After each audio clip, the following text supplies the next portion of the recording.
Paper जो leak झाला त्याच्या विरोधात आम्ही युवक काँग्रेसतर्फे हे आंदोलनाचं आयोजन करण्यात आलं आहे। या आंदोलनाला आम्ही सर्व युवक काँग्रेसचे पदाधिकारी आणि काही नेते उपस्थित होते।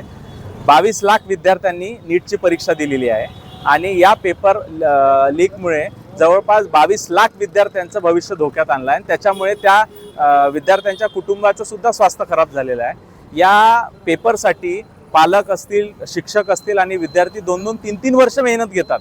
असं असताना सुद्धा म्हणजे एवढी मोठी परीक्षा कशी काय लीक होते? जेव्हा विद्यार्थी परीक्षा द्यायला जाते तेव्हा एवढी हाय स्क्रीनिंगमध्ये त्यांची चेकिंग होते, एवढं तुम्ही स्ट्रिक्ट घेता आणि एकीकडे पेपर फोडता आणि तो विकता।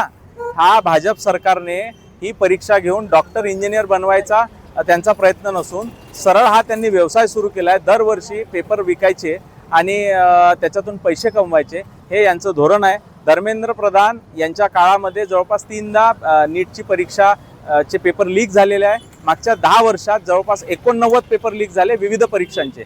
असे असताना सुद्धा एकाही मंत्र्याचा, एकाही अधिकाऱ्याचा राजीनामा किंवा सस्पेन्शन झालं नाही। म्हणून आम्ही युवक काँग्रेसतर्फे त्यांचा जाहीर निषेध करतो आणि NTA नॅशनल टेस्टिंग एजन्सी जो हा पेपर कंडक्ट करते त्या एजन्सीचा सुद्धा निषेध करतो। पुढे नवीन एजन्सीची स्थापना करून निष्पक्ष पद्धतीने मुलांचे पेपर घेण्यात यावे ही विनंती आहे। आणि जर धर्मेंद्र प्रधान यांचा राजीनामा झाला नाही तर भविष्यामध्ये आम्ही युवक काँग्रेसतर्फे मोठं देशव्यापी आंदोलन उभं करू आणि यांना रस्त्यावर सुद्धा फिरू देऊ नये। 2दा PG नीट पुढे ढकलल्या गेली।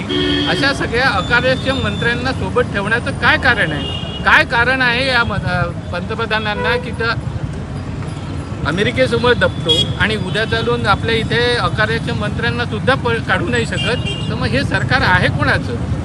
सामान्य माणसाचं आहे की धनदांडग्यांचं आहे?